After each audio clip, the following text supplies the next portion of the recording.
listening to the Fit Mind, Fit Body podcast, where we explore the connection between a fit body and positive mental health. And our big mission? It's to help 10,000 runners to develop fitter minds in the next 2 years. I'm your host, Michelle Frost. Let's get moving.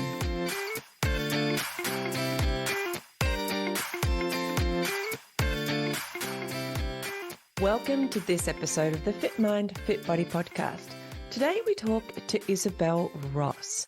One of the things I love that Isabel said was that running can teach us that we are so much more infinitely capable than we give ourselves credit for. Enjoy. Today on Fit Mind, Fit Body, I'm delighted to introduce everybody to Isobel Ross. Hello, how are you? I'm good, Michelle. How about you? I'm awesome, thank you, and welcome to the podcast. Thank you very much. You're a referral, which is awesome. I love meeting new people this way. It's been quite fascinating to dig into people's backgrounds and to get to know them, because we already know we have one thing in common, and that's our love of running. So it's fun. Absolutely. Fun way to meet people and have conversation. And we discussed before you started recording that, I have my own podcast. So it's nice for once to be interviewed instead of being the interviewer, because, it's just so much easier. You can just sit back and I can just sit back and relax. That's right. Just answer the questions. I love it. That's it. Well, I'm so glad that I could do that for you. All right, let's start from the start. Where did you grow up, Isabel? I grew up, I was born in Scotland, and we came out to Australia when I was 1. Because my parents couldn't choose where to live overseas. So, because my dad was Scottish, my mum was German, and he didn't want to live in Germany and she didn't want to live in Scotland. So we moved to Australia. You moved somewhere in between. Oh, no, yes. A long way away. A long way away from everyone's family. Oh, wow. I grew up in Balwyn, in Balwyn, and that was a very, we were the only Euros in the area, and kind of, I was born in Melbourne, just sort of in Balwyn, not just Melbourne. Were you? That's why I knew where Balwyn was. There you go. Well, I was North Balwyn, so awesome. Sort of closer to Doncaster, but yeah, we were kind of the Euro family in the area, which was very unusual in those days, and so that's basically where I grew up, just standard, suburbia. Melbourne. Yeah. Do you have any siblings? Yeah, I've got 2 older sisters. Okay. And so when you went to school, which is what we talk about a lot in the podcast to get started, what kind of sport did you do at school? Like, you're just the standard stuff, I assume. Well, I do remember playing softball in inter-school sport because, I had to choose a sport. Yeah. I was not a sporty child. At my family, being European, we didn't know or understand AFL. I know that every Monday they'd play the AFL songs, of all the teams that played and the teams that won, and I remember hearing them, but I didn't play sport. My family, I grew up, we'd go bushwalking, that's what we did. But sport in general, like I only did sport as part of schooling, like PE. Yeah. We didn't have PE teachers. We just, played sport, and I was always the unco kid who couldn't catch a ball, couldn't throw a ball, was last running, was last chosen for every team. And I was just, and it got worse because I became short-sighted in grade 4, quite short-sighted. And of course, I refused to wear glasses because I didn't want to be a nerd. Mind you, I was a nerd, but I didn't want everyone to know that. So that made it even harder to catch a ball or throw a ball because I couldn't see it. Oh, wow. So I was not a sporty child. And as kids, I think I'm a little bit older than you, but as kids, when I was at school, balls were a big part of sport. There is obviously athletics and running, which we're talking about, but sport, especially in Australia, seemed to often involve whether it was netball or softball or football or. I have never in my entire life played a game of netball or basketball or anything like that. So, I just was not sporty. Oh, and when you had to do things like the cross country and the school carnival, did you have to do it, or did you, like, in your school environment? Well, I don't remember, like, I didn't do cross country. Certainly in high school, I never did cross country. Okay. I remember one year at the school athletics carnival, I had to be captain of a relay team, and we were a group of 4 running around the oval. And I just remember, because, I only had to probably run 200 meters, and that nearly freaking killed me, and I hated it. and my team was just all the crap, slow kids, unco kids, because no one else wanted to be on my team. I mean, and that's not to say I was unpopular. I had lots of friends in primary school. Everyone just knew I was no good at sport and didn't like sport. And I just, certainly once I got into high school, I just wagged PE pretty much every lesson that I could. Yeah. And I was not sporty at all. So your siblings, were they also? Well, what's interesting is my sister, the middle sister, because I'm the youngest, she was in high school really good at cross country and would win races, and she was really fit and everything, and she was really good at that. My elder sister was really into hockey and really good at hockey. I just like to read books, basically. That's what I like to do. Well, I mean, because it's not like then that you didn't have, examples around you. That was still, it was your own personal preference, really. No, I was just not interested. But I mean, in saying that, I would ride my bike and walk everywhere because my parents wouldn't drive me anywhere. So, when I was living in Baldwin, I would walk to Doncaster and those sorts of things. And we would walk, to get to McDonald's in Baldwin on Baldwin Road from North Baldwin. And it was, a half an hour, 45-minute walk for us to get there. I would walk and ride everywhere. So it wasn't like I was physically inactive. Yeah. Every, weekend we'd go for a bushwalk for 60 million hours, and which I hated, but it was probably really good for my fitness, So, it's not that I was inactive. I just completely was not interested. And I didn't feel like I had a competitive bone in my body. It was more also I didn't like to be part of a team because I felt like I was letting the team down. Okay. Well, that's an interesting thing as well, isn't it? Like that, letting the team down and not wanting to let the team down, not wanting to be the weakest link or whatever it is they call it in this today. Anyway, I'm interested a little bit too in the bushwalking element. Like you said that, because that's something, I'm in Tasmania, and that's something that we do a fair bit and have dragged our children through. Now they're grown up and they don't go so much by themselves yet, but maybe they will. They talk about it. Nice. I don't know if they always enjoyed it sometimes. Well, I used to hate it. And, because everyone else, like when I was in primary school, after the summer holidays, the kids would go, show and tell for what you did on holidays. Or we went to the Queensland theme parks and we did this and we went there. And where did you go? Well, we went to Buller and went bushwalking. It was we slept in a tent. Yes.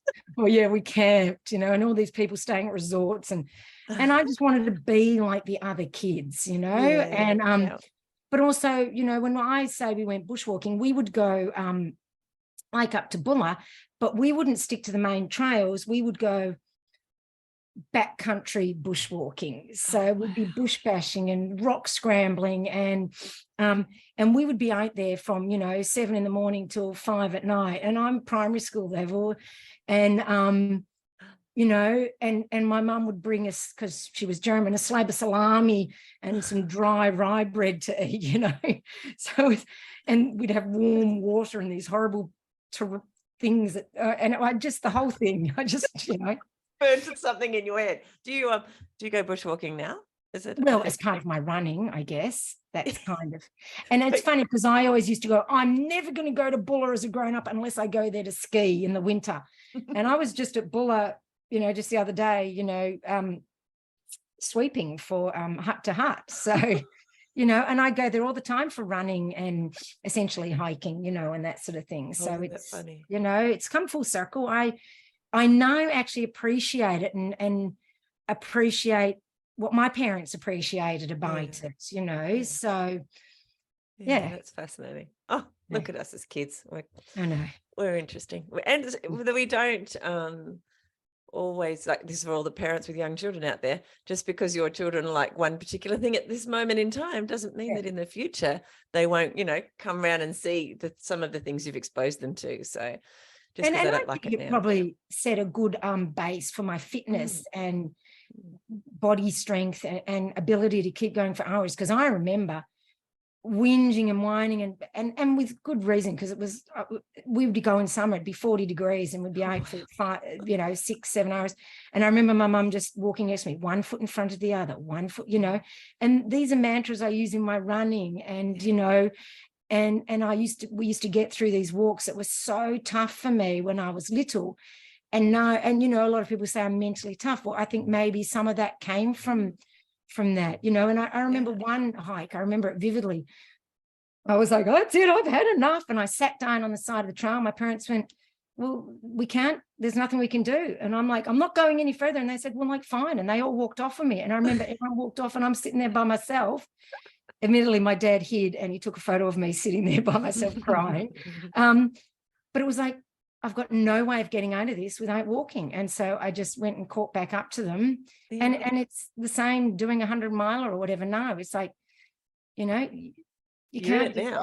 The only way now is to keep going. And so, I would say that a lot of that has given me the mental strength that I have now. Yeah, that's beautiful. Okay, so when you finished school, what did you do? Like when you finished grade 10, grade 11, 12, what did you do? Year 12. So I was just partying. Oh, cool. I was not doing any sports. I was essentially going out and drinking and partying 5 days a week. Yeah. And smoking and everything else. Did you work or did you, what were you well, I started doing a hospitality science degree, hence why I was drinking even more. Yeah. And then I decided I didn't want to do that because that meant you had to work all weekend and I didn't want to. So then I worked in a bank for a year. Then I went back to uni and to study teaching.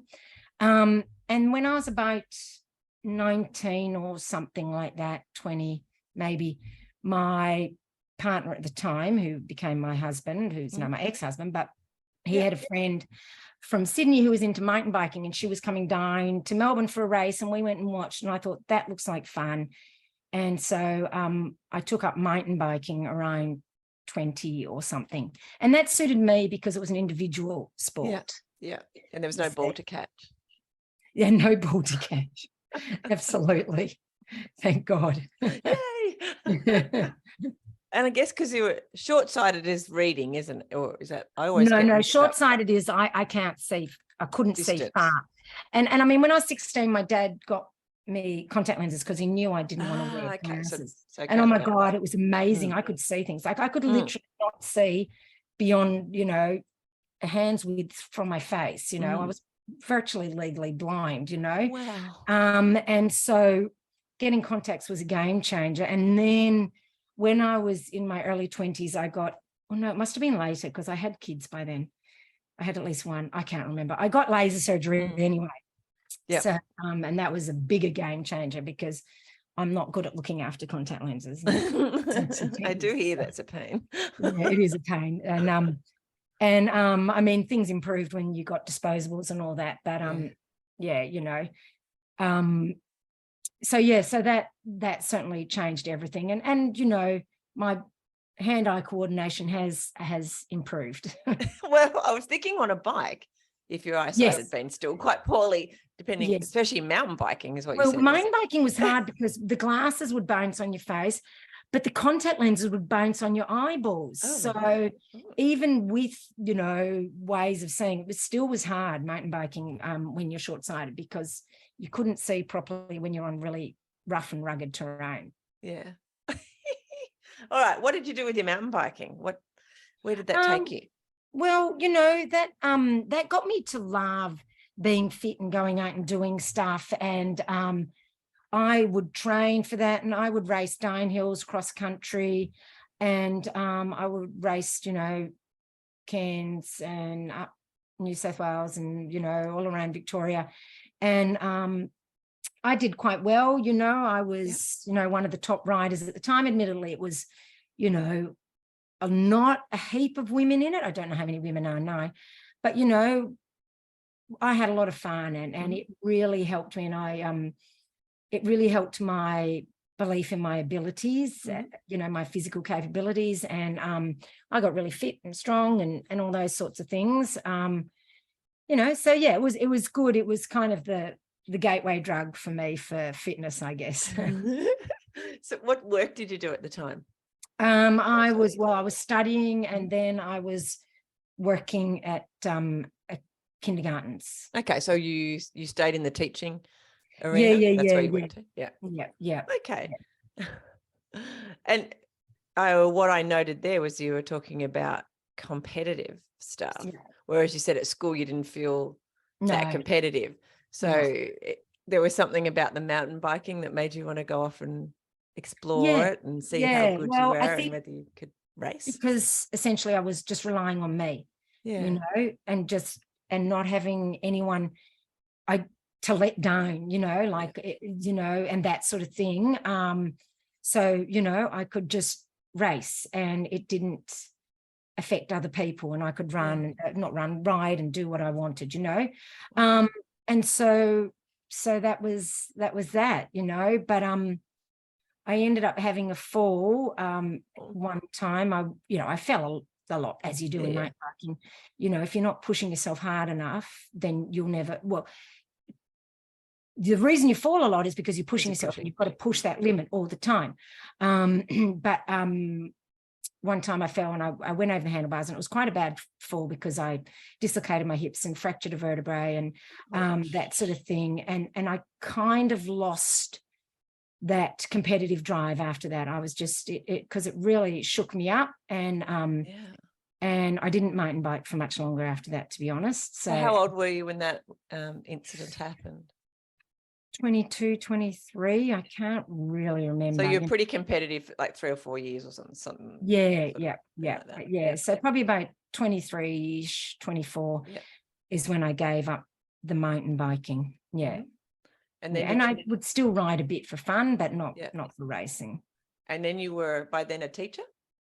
Yeah. So gosh, what was it? Well, God, I don't know. I think because I know when my son was born, I was still working at kindergartens. So so no, I was still teaching kinder.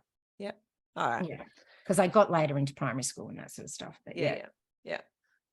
So what did sport look like for you after that, after you gave up the mountain?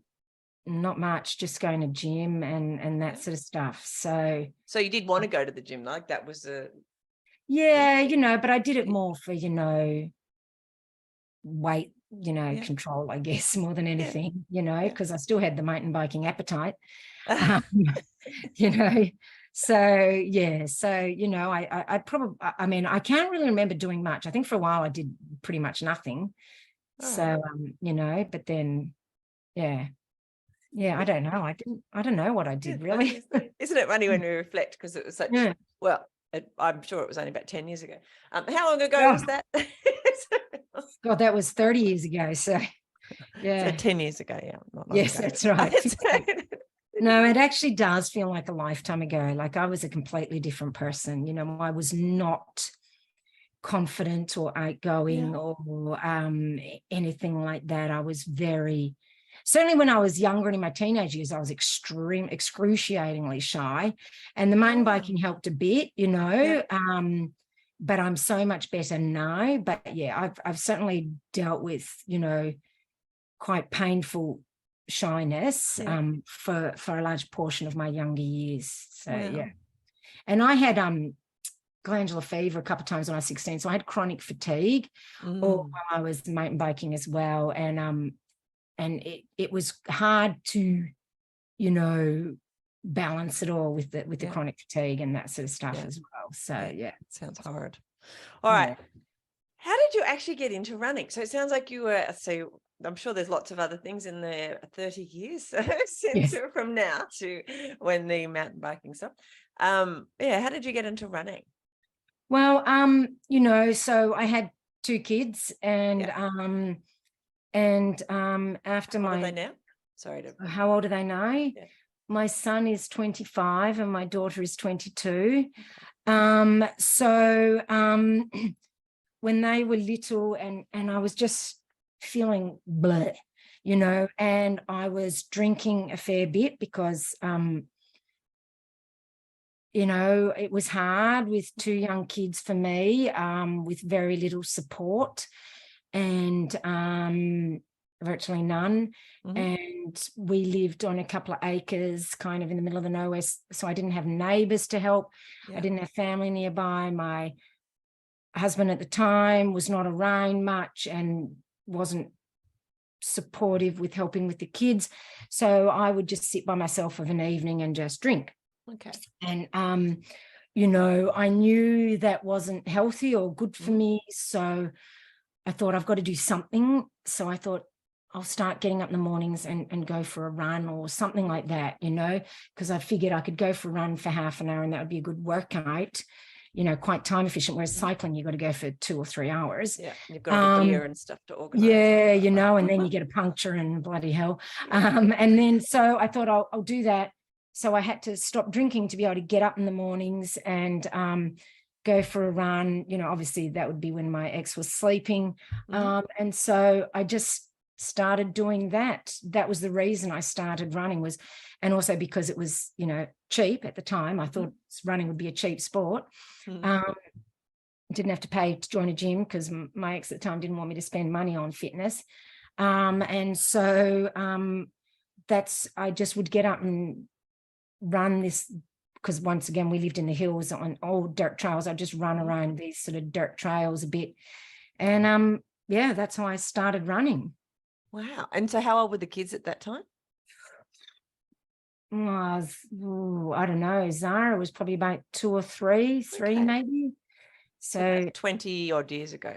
Yeah. So I was about 35. So maybe Zara was more like 4. Okay. Yeah, I was about 35 when I took up running. Yeah. Yeah. And it's funny because as a mountain biker, I always look down my nose. We all did. We all used to laugh at runners. Oh, look at them. You know, how slow it is. You know, oh, how boring. You know, and I used to see running because I'd go buy my mountain biking magazines. And I'd see running magazines. I think, what do you need a magazine for running? It's just one, you just run. Like, seriously, you know, how hard can it be? But I've since learned the error of my ways, of course. But yeah, so, you know, it was, you know, a bit of a change for me, but yeah, it's been an amazing life change for me. And it has led to so many changes in my life. So those early days, you would just go off and run, you know, on the trails and things in the mornings near where you lived. How did it move on to, like, what was the next progression? Did you go to, I don't think Park Run was around. No, Park Run didn't exist. No? Like, did you go to a fun run? Did you do like a charity Yeah, I think thing I went and did some, you know, local fun runs, and then I just enter races. And I still remember it was a run to the G I did, like one of my, like, you know, I'd only just started running. And I remember running it going, oh my God, this is what my body is made to do. Like the mountain biking I always enjoyed, but it was always still a bit of a struggle because, you know, lack of coordination and all that sort of stuff. But when I was running, and I remember thinking, this is what my body is made to do. I'm made to be a runner. This feels, and it just felt so good and so natural and so awesome. Still hard, don't get me wrong, but it just felt like that's what my body was designed to do, not all these other things. So yeah, I finally felt like I'd find what my body was made to do. It sounds like that means there hasn't really been a time when you haven't been a runner since that point. Yeah, that's right. Yes, basically.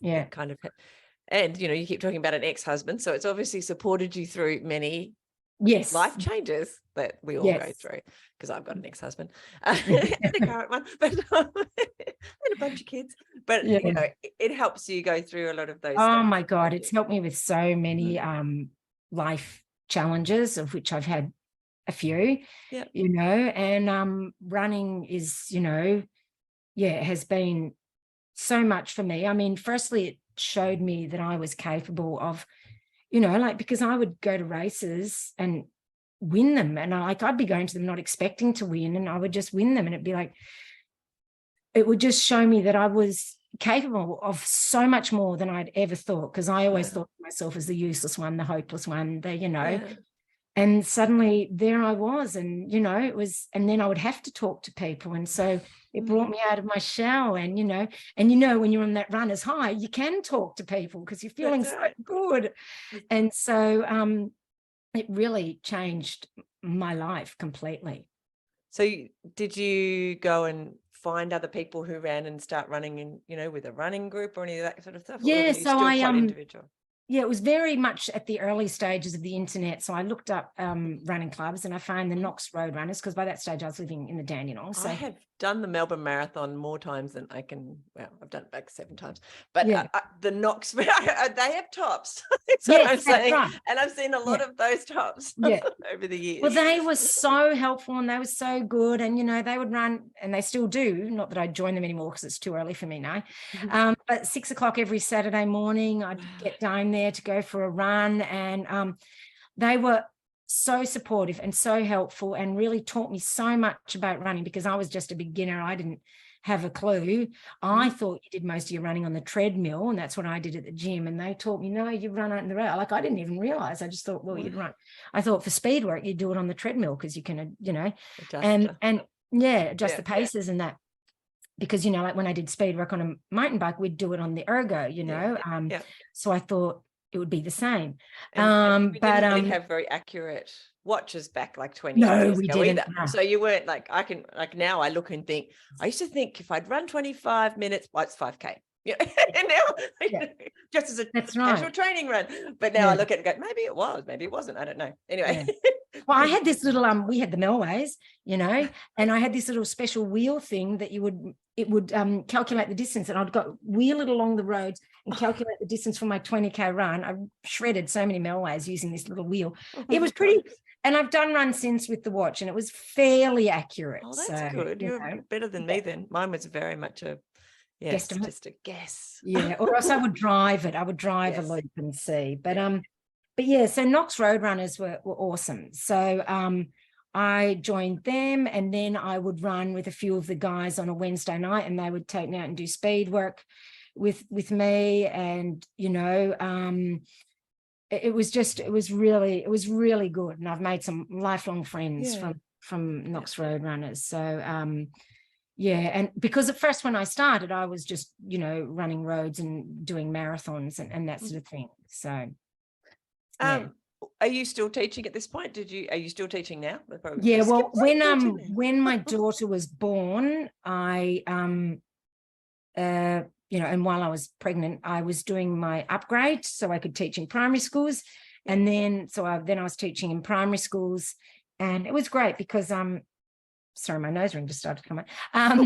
So then, because I would work at the school and my kids would come to school with me, and it was great because I would be working full time, but I could still see them. And got school hours and stuff too. Yeah, and I'd have school holidays. And that's actually why I took up teaching, because I knew I wanted to have kids.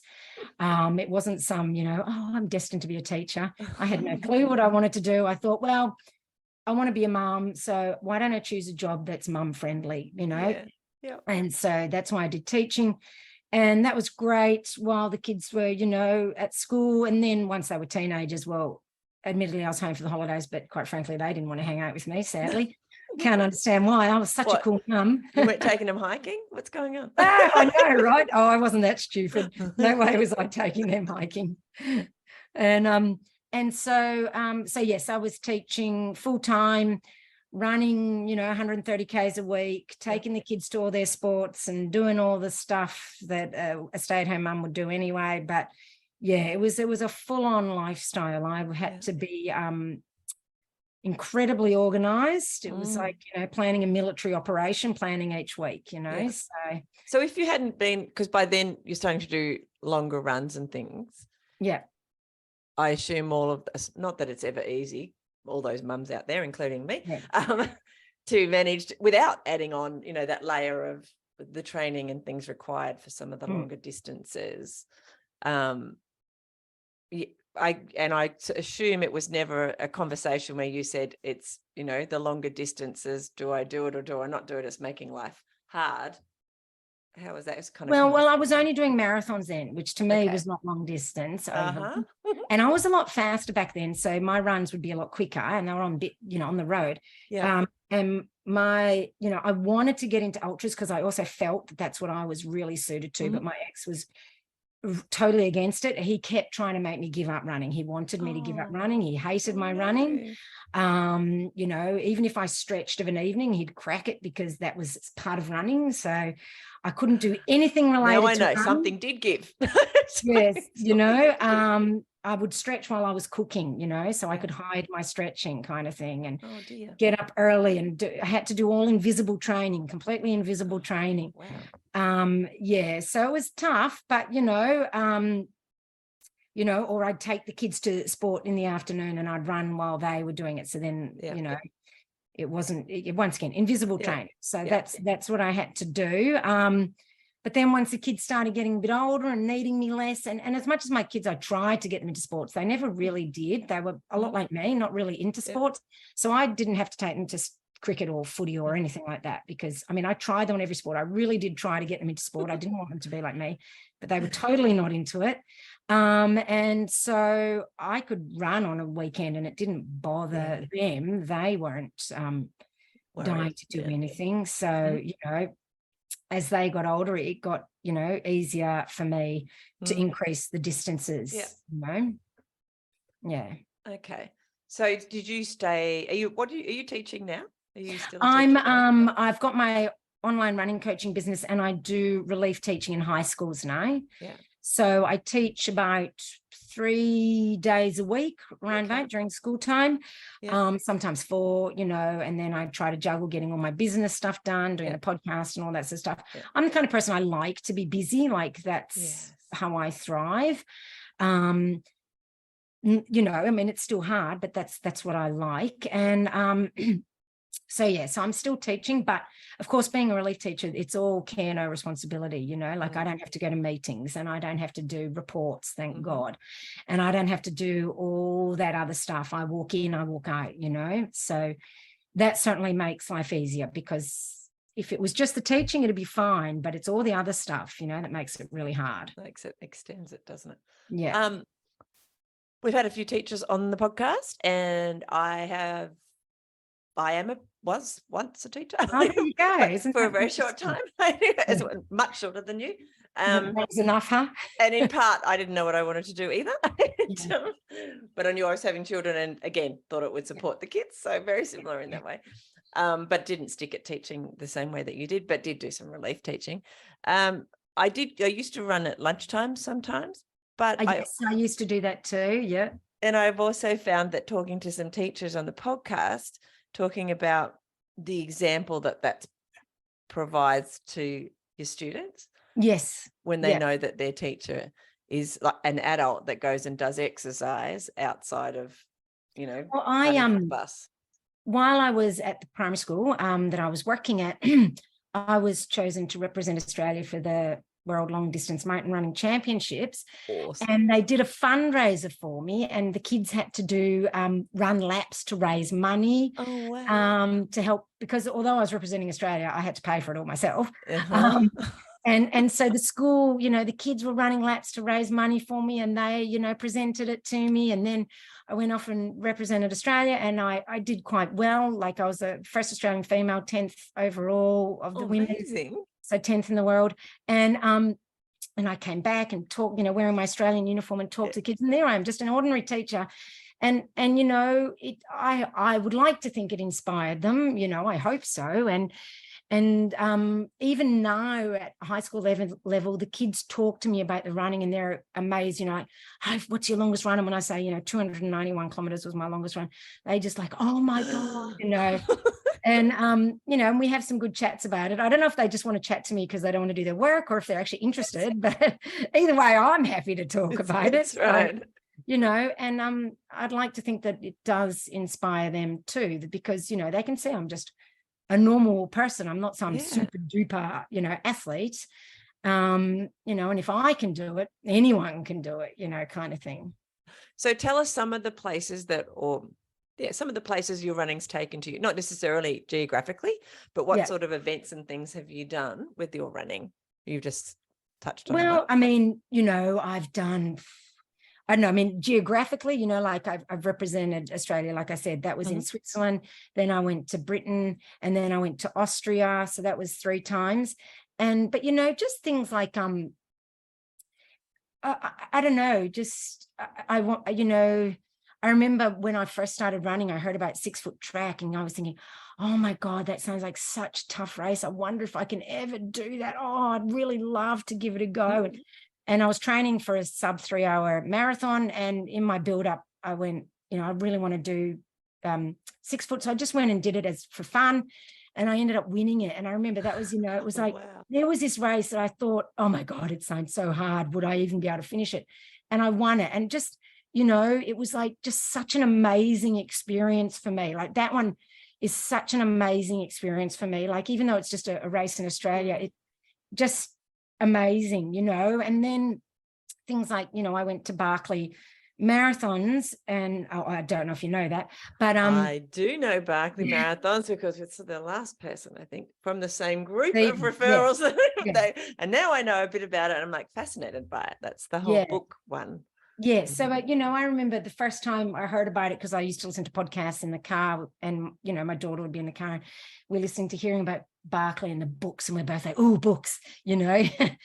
We were more interested in the books than the race. But I always said, oh my God, that would be far too hard for me. And I'd never be a good enough runner to even get into it, you know. And then it all just kind of happened that I managed to, you know, find out how to apply, and I got in, and it was like, and then I got in, it's like, oh my God, me, you know. And you know, and I got in on the first try. Like, it was just, you know, because I still think of myself as that uncoordinated kid that, you know, couldn't run to save her life, basically, you know. And within me, a little bit of me is still that, you know. And so it still freaks me out when it's like, oh, I did that, you know. But by the same token, I'm the kind of person, if I want to do something, I don't want to get to the end of my life and go, oh, I wish I'd done that. It's like, I'm just going to throw my name in the hat, see what happens, give it a crack, because better to have tried and not got in than to have never have tried and still not got in. Absolutely. Yeah. So what do you think drives you? I really don't know. I don't know. I think part of it is just wanting to push myself and see how far I can push my body. Like, I love that feeling of really having worked hard. And, you know, I honestly, people go, oh, you've got to have a why to do all these races. Like, I really don't know. I don't know what my why is. I think it's just to push myself as hard as I can. And, you know, because I honestly, I don't know, you know. So I've had some people say of your caliper on the podcast talk about wanting to know what that limit is.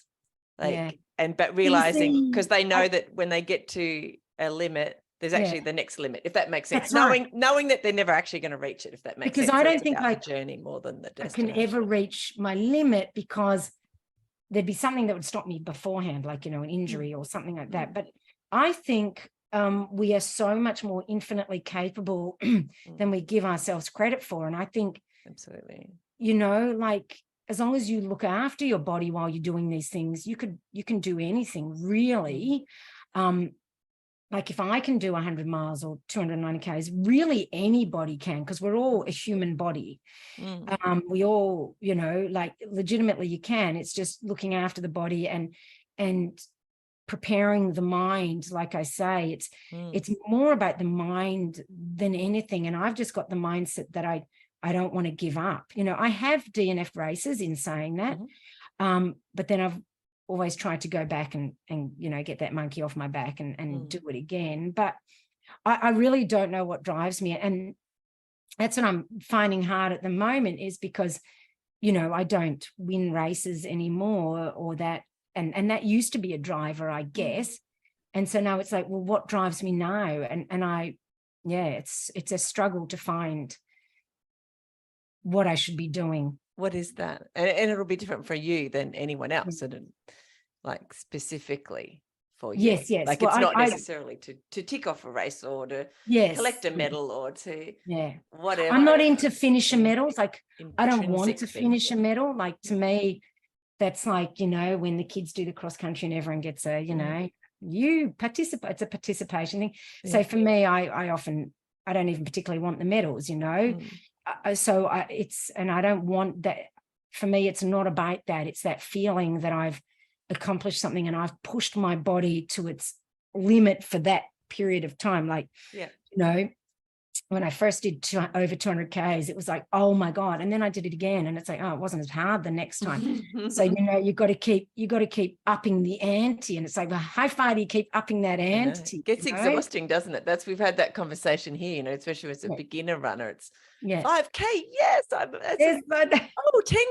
I'll try 10. And then of course you go to 21 and then it's a marathon. And for a short time, you're on top of the world because only 10% of blah, blah, blah, blah, blah, and then you turn around and make ultra marathons, trail marathon, and then it just never ends. It's this rabbit hole that you can keep going down. Exactly. And I don't know what the answer is to that. It's an individual thing, isn't it? It is very much so. But I think it's almost like, well, not almost. It is, running is a metaphor for life. It gives you direction and gives you something to aim for, and I think you need to have goals and purpose, and although running can seem selfish, I think if it helps you be a better person and helps you quieten those demons just for a while that you have, and takes you out of whatever depressive feeling you're getting or whatever it is, if it helps you become a better person, then it's not selfish, because what the world needs is a hell of a lot more better people, and I think if we can raise the consciousness and the good feelings of everybody in the world, it's contagious. How if you're with a depressed person or a sad person, it's contagious.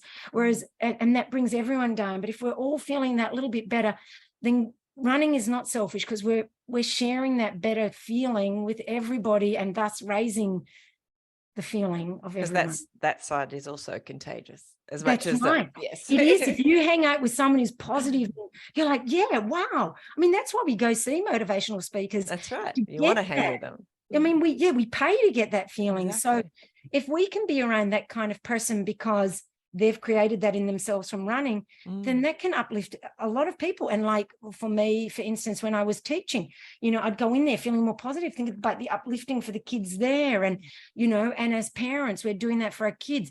I can't say it's necessarily worked for my kids, but, I tried, so it's, I think we can't look at running as a selfish sport, because I think we uplift and inspire, hopefully, other people, even if it's just one person, but I do believe in that uplifting of others. Like if we can all get into a better mood about things, and like I said, the world needs a lot more positivity, and if we can share that positivity by having gone for a run in the morning, even though all I did was go for a 10K run, but if it improves my mood and then I go to work and it infects other people, well, and there we smile go. at the person, done. The checkout chick, if you like. Yes, it doesn't even have to be just the person. It doesn't even have to be work. The kids teaching. And it's as simple as, I remember when my kids were younger and I'd be out running with them and they'd be on their bikes, and they would notice that I'd smile and say hello to everyone, and they'd go, "Why do you do that, Mum?" And I'm like, because I smile at them and then they go smile at the next person, and then I says, it's sending those ripples of happiness, and you don't know how much that person might need that. Hello, good morning. And I still do it. A lot of people have gotten a lot grumpier. And a lot of people won't look at me. They won't say hello back. And, but it doesn't deter me. No. I'm out there smiling and saying, hello, good morning, and because someone might need, and sometimes I'll get people that go, oh, hello, and, it's like, even just going out on the runs, spreading the positivity, I think, I just think we can all do with a little bit of positivity. I always find in my runs we were the same. I always say hello to people. Yeah. There's similarities here, apart from being fast. Well, not so much anymore, Not so much anymore. Actually, I was quite fast when I was young, many years ago. I say hello to people all the time, and you can see it in their faces, and they're like, "Oh, hello, good, yes, good job," and you can see it's not even if they have ever run in their lives, or maybe they have, or maybe they do, but you can see there's almost them living vicariously through you a little bit, like they can. It's kind of lifts them as well, which I think is it's a wonderful little ripple to provide to the universe, as you were saying, a bit like the butterflies. Yes, that's right. Yes, it's like that. Yeah. And look, when people are friendly to me out there, it really lifts my spirits too, and, and what it's like when you meet someone who's positive and happy, it just makes you feel better. Exactly. So, I think, running's great for that because it does release endorphins and make us feel better. So it's not as selfish as one might think, to go for the run. In fact, I think it's the opposite. There's so many, you could probably do a PhD in the benefits of something like running. Obviously, we're going to talk about running. I'm sure there are other physical activities that are really good for you as well. Yes. I'm just going to say running. The studies have shown as well that running in your brain looks exactly like doing meditation. Oh, okay. They're looking at the neural pathways, and new neural pathways are being created, and what happens to us when we're meditating, or being really still and being in the moment, looks very similar, if not the same, to when you're running. Not always running, of course, but when you sort of get those, when you're just sort of running in kind of flow. And as a result, meditation, I think everybody knows, whether they do it or don't do it, they know that there is, really good benefits for your mental health when you can slow your brain down and spend a few moments like that. So to me, when you talk about, running being selfish, I think I've got that out of my head a long time ago for all these kind of reasons, because if we were all doing this sort of thing, then the mental health problems, which are actually epidemic kind of proportions now, and maybe have always been, I don't know, but anyway, they seem much worse now. I think they are worse. The health knock-on effects, and it's not even just mental health. If your mental health isn't good, then and everything's related and connected, but your physical health does suffer, not just because you maybe choose the wrong foods or choose the wrong activities, or zero activities because you're feeling crappy, but other things physically happen in your body. If you're feeling really down, different chemicals are produced. There's all kinds of stuff going on. So if you can lift all of that by going for a run, you're saving the health system, our tax dollar. You can get right down to really plain black and white stuff about why it's not selfish. Yes, very true. And I don't know why I don't know why I brought that up specifically. I think maybe I think people think it, especially women in particular. I think women really do feel that. Yeah. I mean, I know certainly for me, my ex thought I was incredibly selfish going running. I mean, he would go motorbikeing all weekend. That wasn't selfish, but for a woman to do it, it comes across as more selfish, and even my sister would say to me, you shouldn't be running. You should be just spending time with your kids. It's like, but, I think it made me be better able to be a mother was to run. Absolutely. So I mean, I just think well, obviously I think running's awesome, so I am biased, and I just feel cycling wasn't quite the same, like it didn't give me quite the same good feelings. There's something specific about running, I reckon. Well, I'd probably, because I'm a very simple person, I would say just because we were made to run, like as humans, like we weren't born sitting on a bicycle. No, that's There's nothing wrong with cycling, but no. Our bodies are made to run. Yes, that's right. And it is a much more natural thing. Like we were, designed to run from A to B, and there's no reliance on an outside machinery like the bicycle. Exactly. And I agree 100%. Yeah. Like we're not trying to convince any cyclists out there though, because we know that you have your own opinion. Yes, that's right. And look, cycling is great. Don't get me wrong. But and it is fun bombing a downhill on a mountain bike, but there's also lots of fun in running. Yeah. Personally, I really like, here in Tasmania, as you probably know, there's lots of mountain bike tracks now. Yes. And I quite like running on them when there's no mountain Yes. bikers around, especially the big burns. And I like to stick my hands out like I'm a aeroplane. Yeah. It's kind of fun. So do you run at Derby, or is it called? So Derby's not Derby. that far from here, but up in the Trevellyn, I'm Okay. near Launceston, and in the Trevellyn Reserve, there's a couple Okay. there, which used to be running tracks, I think, before the mountain bikers came in and made them into mountain. The one good thing about the mountain bikers, I have to say, well, not the one good thing, but there I'm sure there's many, is they are really good at, trail maintenance. They do a lot of work on trails, Absolutely. and that certainly is, really good. They make sure they're well drained and all those sorts of things, so they do that, and, kudos to them. Yeah. Oh, it's awesome. And there's a lot of crossover. A lot of my running friends are mountain bikers as well. Yeah. However, like you, they have injuries and then they can't run because more injuries occur coming off the mountain bike. Oh, yes. I mean, I remember one time I was injured from running. So I hopped on the mountain bike, and I'd rebuilt the bike. I hadn't set it up properly. The brakes were stuffed, and I came off and broke my shoulder. So then I couldn't do anything. So I was wasn't well planned. Yeah, no, not well planned at all. So so an identity question, Isabel. When do you think you first called yourself a runner? Well, do you know what? When I first started running, I didn't feel like I was a runner. So I would chant to myself as I was running, I am a runner, I am a runner, I am a runner, until I was convinced that I was a runner. Oh. Yeah. So yeah. So chantings have been big in your life, because you've already talked about having, mantras and talking to you. I'm very big on all that, because I have to convince myself, you see. Yeah.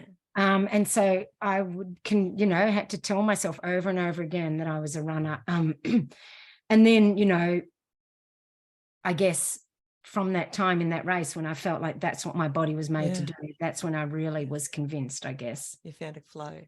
Yeah. So you've already mentioned that you've had some injuries. So in saying that you see yourself, identify yourself as a runner, how do you cope when you've got an injury that, for whatever reason, you can't run for 6 weeks or whatever it is? Well, I mean, at one time, many moons ago, I had a stress fracture and I couldn't run for 6 weeks. Ouch. And I just, I was still a runner. I just went and ran in the pool. Yep. I put the belt on, went into water. Yep. And I was pool running 6 days a week. So silly. Oh my God. And it was so, I've got one of them. It was quite interesting though. I'd go every morning, do my pool running, and there were all the, the 70 and 80-year-olds there doing their, hydrotherapy. And I would be chatting with them all. I'd get to know them all. There was an actual community there in the pool too. And, I actually, you'd think 6 weeks of it would be enough to, drive you insane, but I didn't mind it. Yeah. And, and I, bounced back to running quite well after that. And now I think I'm probably, I've had niggles now. Now I get sort of more niggles, nothing that stops me, but sort of aches and pains. And I think it's kind of the wear and tear from pushing hard so many times. The wear and tear sort of on the body, it's more that. So it's not run stopping injuries. It's more sort of just everything that just hurts a little bit more. But but yeah, running injuries, I have always, whenever I've been injured, which, like I say, I haven't had anything major for a long time, I always still did things. I would still, make sure I did all the things, all the rehab exercises. I would do cross training. Like with the pool running, obviously that's all I could do because I had a stress fracture, but other injuries, I would just hop on the mountain bike and I'd become a mountain bike. I remember one time I was injured, and so I got on the mountain bike and I trained for a 12-hour mountain bike race, and I came second in that, Wow. And it was really good fun and I loved it. And so I would just, do something else, I had Josh Chug, I think. Josh Chug. Anyway, had one of our local really good athletes who's represented Australia in marathon, and he got injured recently. Just a young chap, I suppose he's in his late 20s.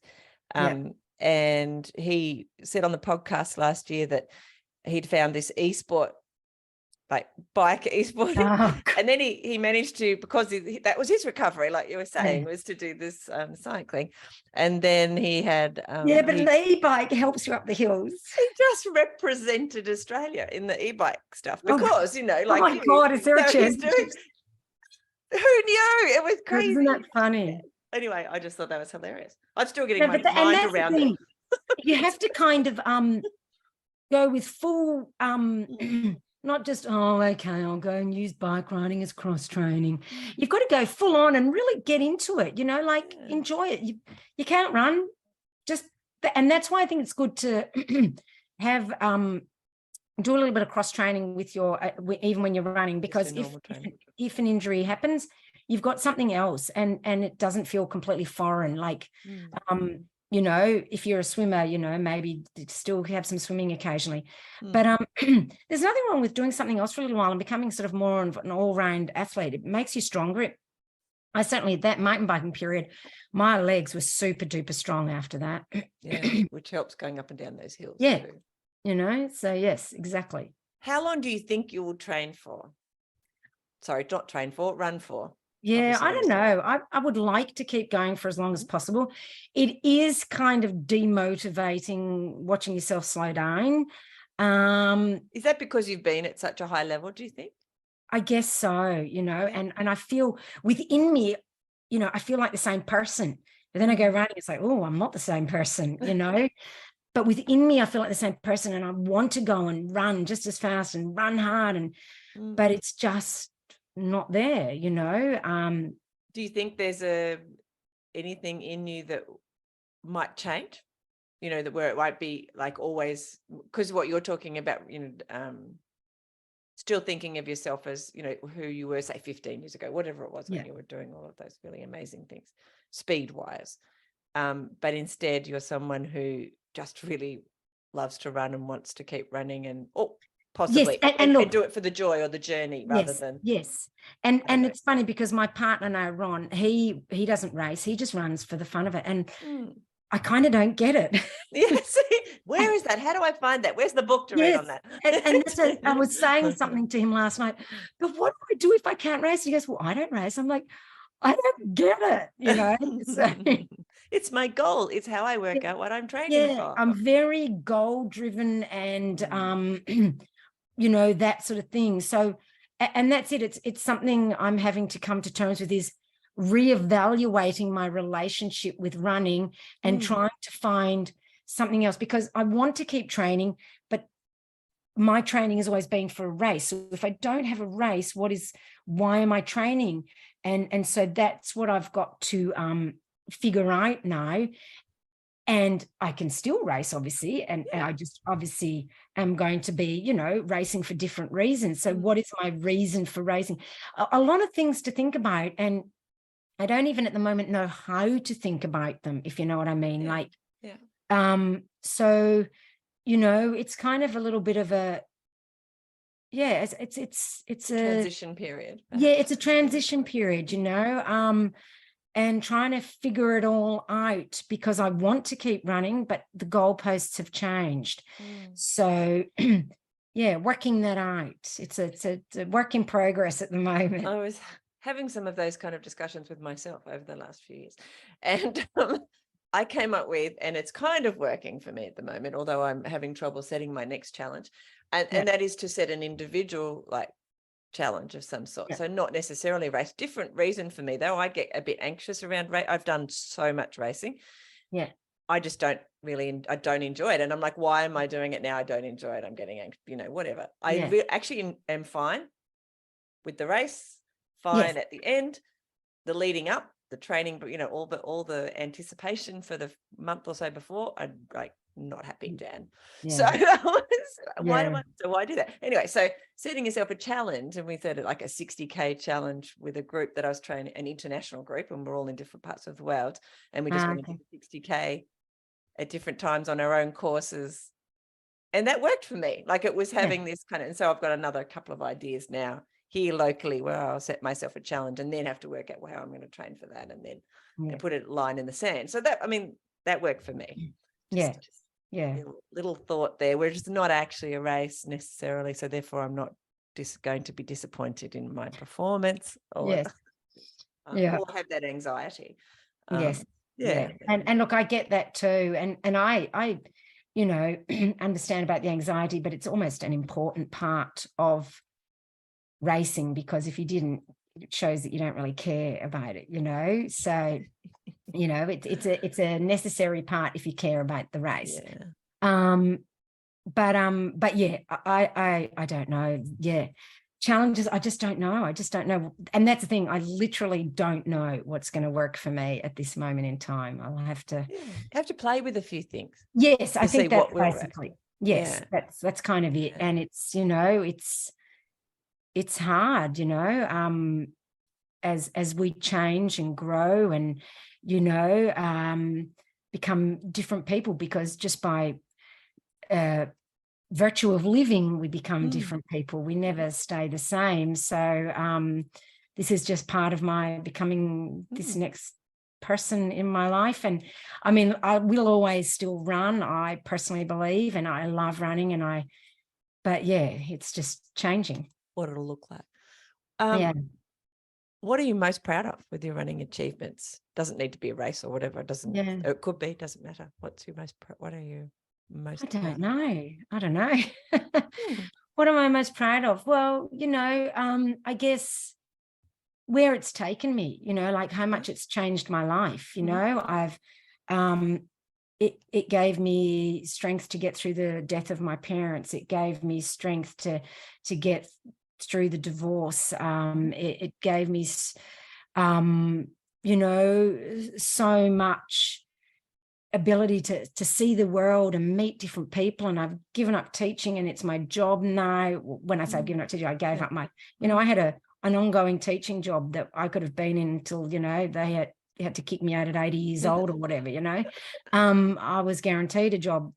And so it's just opened up my world so much, given me so much more mental strength and so much more capacity within myself and friendships. And that's what I'm proud of, is how much it's impacted my life and made me, I think, a better person and a more holistic person and a more capable person. And I think, I guess that's what I would say, because there's no one event that I can pinpoint. Yeah, that you're most... or one part of running. I think just the fact that it's just made such a big difference to my life in so many positive ways. I love that.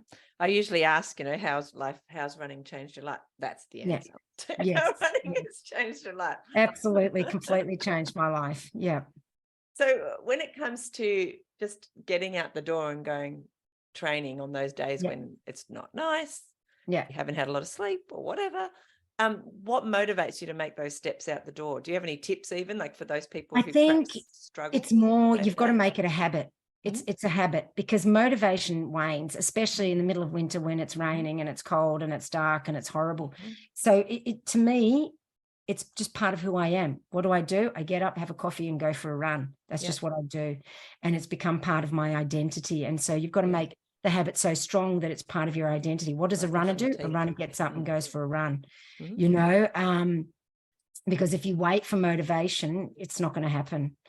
Because I'm not always motivated. I sometimes couldn't be bothered, but I know how guilty I would feel if I didn't. Not that there's anyone judging me or anything, but just within myself, knowing that I didn't do it, I would feel like I'd let myself down. And so, So you've got to get out the door, basically. So make it a habit, and then make that habit part of your identity, So how, at the moment, I'm in a 150-day running streak in order for that reason. But only it's like I have to run 2K. Sometimes I run 10, sometimes I run 5, sometimes I run 2.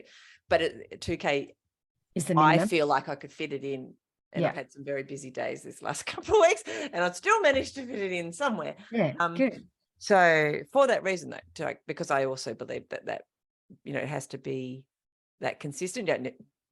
Don't necessarily need to run every day. I don't think that's necessarily the case. Everyone's individual. But certainly probably is helping you to establish that habit. Yes, like just to get it, drilled into my head, especially knowing because of Christmas. I don't know if everybody's like that. So I belong to a winter running club here in Launceston, and it's a handicap club. So I've done that since my 20s. We've raced for 25 and 21s every Saturday for 20 weeks of the year. So you've got that winter's covered, and then the marathon in Melbourne was at the end of that. So I was always, well, had my whole season planned out. And then, but then it comes to summer, and summer meant I still would run, with my friends at least twice a week, and maybe do one or two other runs sort of scattered through the week.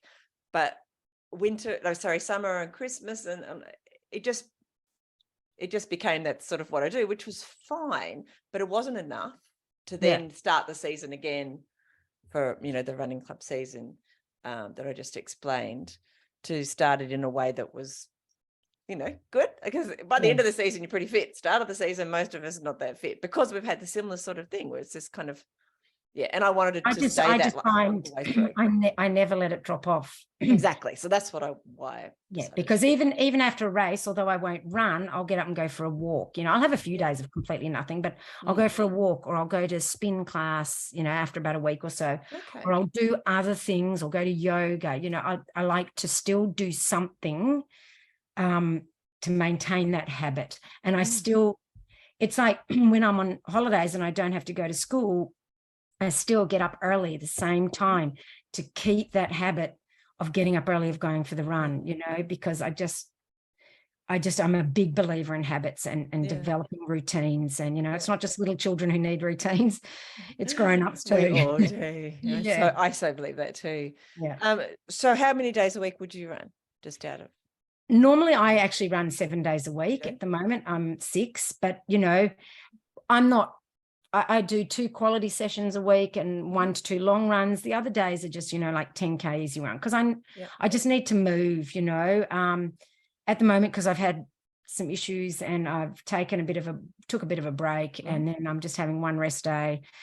But even that's killing me. It's like, I feel antsy, and, so I'm probably going to maybe just do 5K on that day. But my body just feels better when I've done something. And so, but some people like my partner Ron, he definitely needs 1 rest day a week. He really wants to have that, whereas I kind of tend to thrive better on not doing it every day. But so it tends to be 6 days a week. But in saying that, 7 days a week, sorry, if I'm running, in that stage where I'm running 7 days a week, if I wake up one morning and I feel like crap, or I feel tired, I didn't sleep well, I just won't run. Like, I can wake up and make that decision and be okay with it. And be okay with it, because I've learned how to listen to my body enough. And sometimes I've gotten up, put my running clothes on, and then going, taking them up, put my pajamas back on, and gone to bed, thinking, no, I actually need a bit more sleep. And so, I've done that before. So, and, gotten an extra hour's sleep because I feel what my body needs right now is more sleep. So, Someone on the podcast one time said, when they were having a real hard time with that, they actually went to bed in their running clothes. So they were prepared. Well, and I probably would, but that would be too uncomfortable. I know. I've been known to sit here and do a podcast interview, have my running clothes on underneath, or a meeting, and then, because I work online, and then head out, because then I don't have to go. I just have to take off the top layer of my running clothes. I used to, when I was teaching, and I'd have sport for the kids in the afternoon, or I'd wanted to go to gym in the afternoon, I would wear my running clothes all day underneath my school clothes, my work clothes, because I knew it was uncomfortable, and I didn't want to waste that uncomfortableness and then not run or not do the thing. I knew it would make me do it, So I'm a big believer in that. The little tricks. Yes. Whatever it takes. So where do you do a lot of your training now? Like, I know that a lot of the races that I think you've been doing and that you've been describing tend to be trail ultras. That's right? So, I live a couple of K from the Dandenong, so I can run from my house to the trails, Beautiful. So I can run there, or I can run to Listerfield. That's a bit further, but, maybe, 5K further. I run to the trails, basically. And do you run by yourself a lot, or do you run? Well, during the week I run by myself, and like today I just ran around the streets of the local area. I don't always go to the trails, because trails are great, but you end up, I think you need to keep that leg speed up a bit, as much as possible on the bitumen, and I do quality sessions on the road. On the weekends I run with Ron. or sometimes we'll run with friends, but generally, it's hard to nail down a time. I like to, on the weekends, in saying getting up and having a routine, on the weekends, I do like to have a little sleep in, maybe get up at 6 instead of 5, So What? no, no. How decadent of me. That's terrible. Do you listen to anything when you're running, or are you I like to listen naked to ear runner? podcasts. No, I like to listen to podcasts, not when I'm doing quality, but when I'm just running, because I love to learn all the time. So I'm listening to, ones about running a business, or about, the physiology of running, or mental strategies, or I love to learn. So that's what I use, like just, my easy runs for. Yeah, I used to call it my mobile university. Yes, that's it. Yeah, Listen it's to a good lot for of that, isn't it? ebooks and things like that, audiobooks. How did you start your business? Like, that was something I wanted to ask you. So how did that? Well, it was something I'd sort of was always interested in, and then in the beginning of 2019, just before COVID. I'd just gotten to know Daniel Ferrugia, who's a coach in South Australia, and we'd sort of talked about it, and he encouraged me to. So I started the business, and I was still working full time. And then I thought, and it was starting to grow, and starting to pick up, and I never did any specific advertising. So, and then I went at the end of 2019, that's it. I'm going to quit my job, and I'm going to do coaching and work as a personal trainer and do all this stuff. And I started, and then COVID, and it was like, oh shit, now I don't have a job or money, because like teaching, that was COVID proof. And suddenly I had no money, and the government wouldn't give me any money. I had literally nothing. No. They wouldn't give me money because I had owned my own home, which I was paying a mortgage on. So how do you pay your mortgage? I don't know. That's annoying. Yeah. So I was getting no money from the government, couldn't work, wasn't allowed to work because, of course, all gym work and PT work was gone. And I was getting a little bit from the business because I had a few clients, but not a whole heap. So it was a pretty horrible, scary time. But I just plugged away at the business, and it grew and it grew. And, because I love what I'm doing, and so everything ended up being okay, because once again, like pushing yourself to your limits, you never know what you're capable of until you're actually thrown into the deep end, and you have to do it. Like, it's a matter of survival. So what kind of people do you work with? All kinds of runners. I work with marathoners. I work with ultra runners. I work with road runners, trail runners, every kind of runner, because I've been every kind of runner as well. So I understand where they're coming from. And I've done the training, I'm not just basing this on my experience. I'm a qualified coach for, all distances, basically. I've done all the training for all distances, and I can, coach anyone from the training perspective, but also from my own personal experience, because like I said, I've done it all. So do you have lots of people who come to you with a goal? I've only ever run a 25. I want to run a 50. Yeah. Like, is that the sort of thing that you? Yeah. Some have never run, 100K or 100 mile or a 50K, and that's their goal, or someone to improve their performance, get a better, a marathon PB, or, improve their times for a race, that sort of thing. Or some people just want to have the accountability, because without it, they just couldn't be bothered training. Yeah. Well, I know about that too. Yeah. Do you work mostly with them online? Is that how? Yes. I mean, I have a running club thing that I do, in person once a week, but mostly I just work online, and which I love, and because that, I can work with people from anywhere, and I have people all over Australia and that sort of thing, and it's fun, because then we get to look at different kind of races too, and it's really interesting. I learn about a lot of different races. Get yourself some new goals. Yeah, that's right. Races you might like to do. So I will put a link to that in podcast notes. Tell me about your podcast as well. So, I'd always wanted to do a podcast for many, many, many years. And so then I just thought, well, I'll just start it. Once again, Daniel Ferrugia, he had a podcast.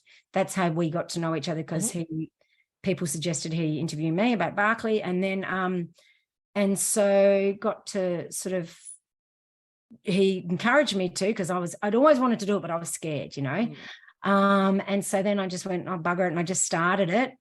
And I'm up to 193, and that episode went out today. Awesome. Yeah. So, Congratulations.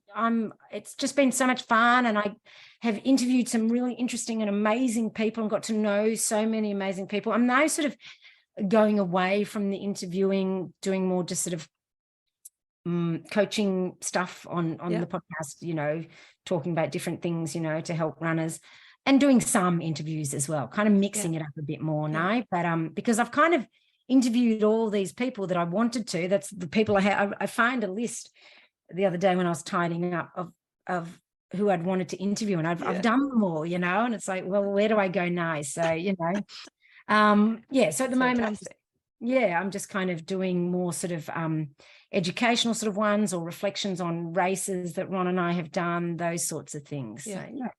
So again, I shall put a link to that so that people can come be inspired by your podcast. It sounds awesome to put it on my playlist. Fantastic. Have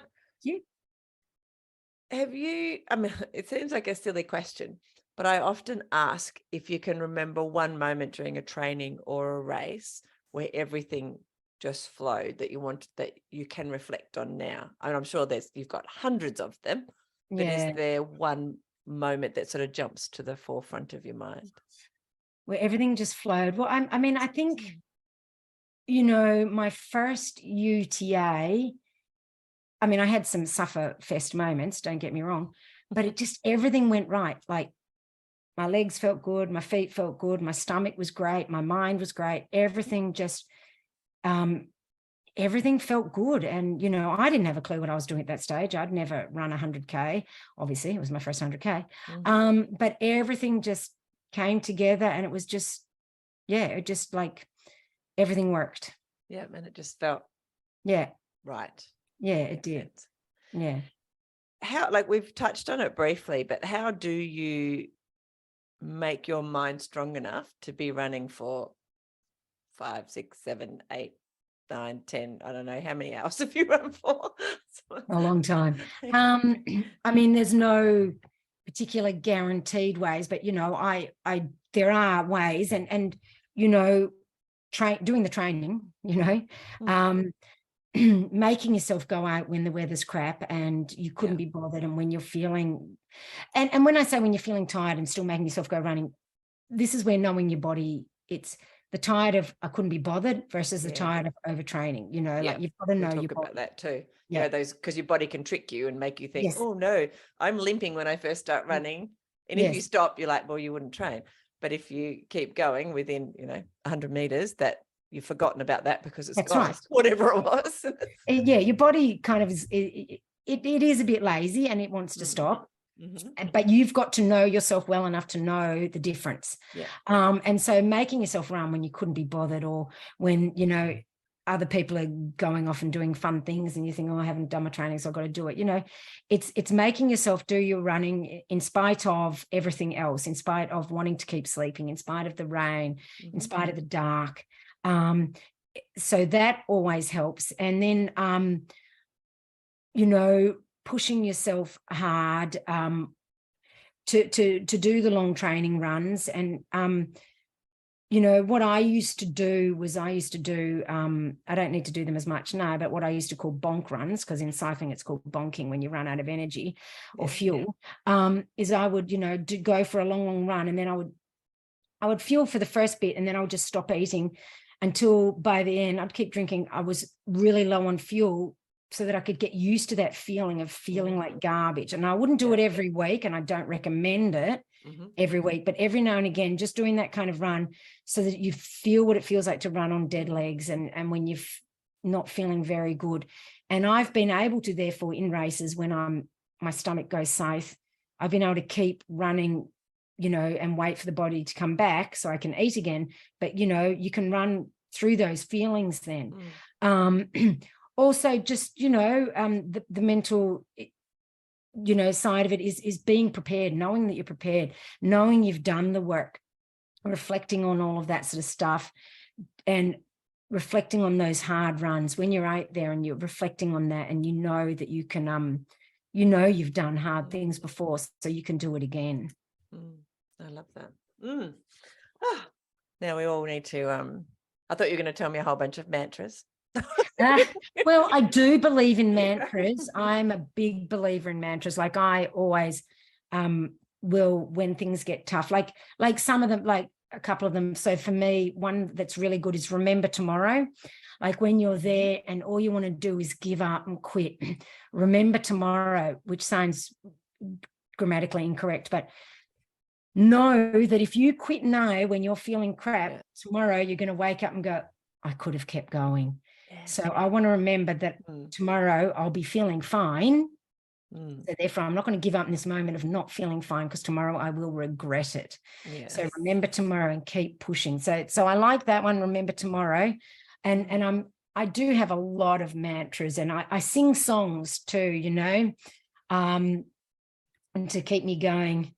And, you know, I feel good, I would sing that a lot, you know, when I'm not necessarily, when I'm not necessarily feeling good, and, you know, I'll sing that to myself, or, you know, mantras are huge for me, and, and songs and music. And when things are really hard, I will listen to music, and I have certain songs that I've curated, a playlist, you know, of positive songs and, you know, that sort of thing. So, you know, I used to run a lot when we were when I was going through my divorce many years ago.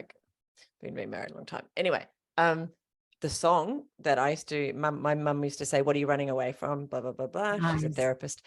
I'm like, no, I'm running towards my new self. But this song that always sticks in my head that I used to listen to at that point was "Respect Myself." Oh yes, yeah. And I would nice. I Am Woman, Hear Me Roar. Yeah, that's it had a good beat, and I could, you know, anyway. So sometimes different seasons, I think, in our lives too, different mantras and different songs or whatever will help us through.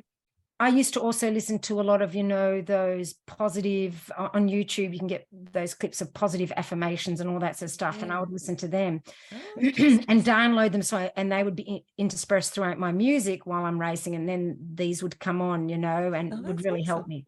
Yeah. That takes a bit of planning. Oh, yes. I was just thinking that's good. Yes. I love it.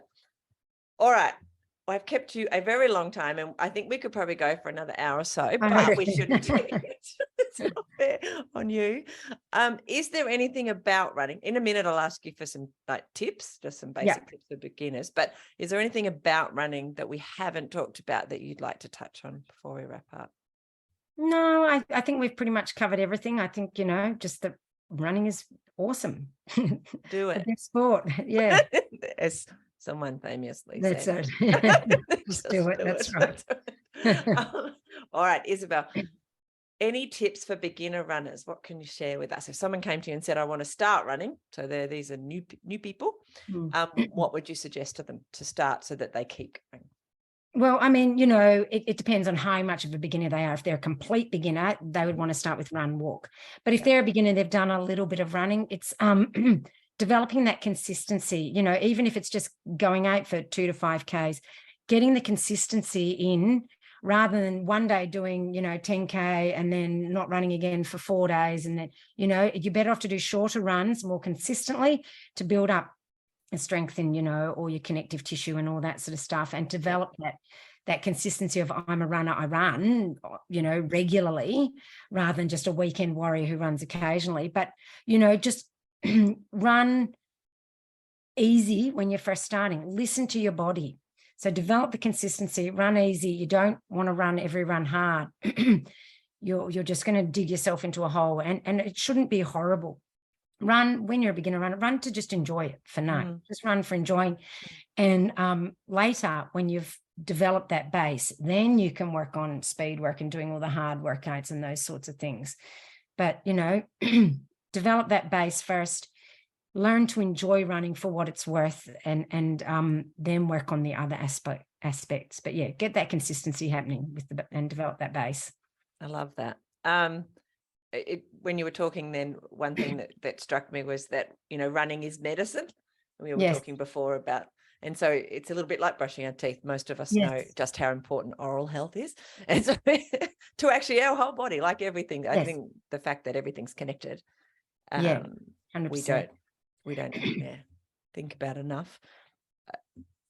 So basically, if you can get out and even just run a couple of K, get yourself to a point, and do that most days, then you won't have to go to the doctor as much.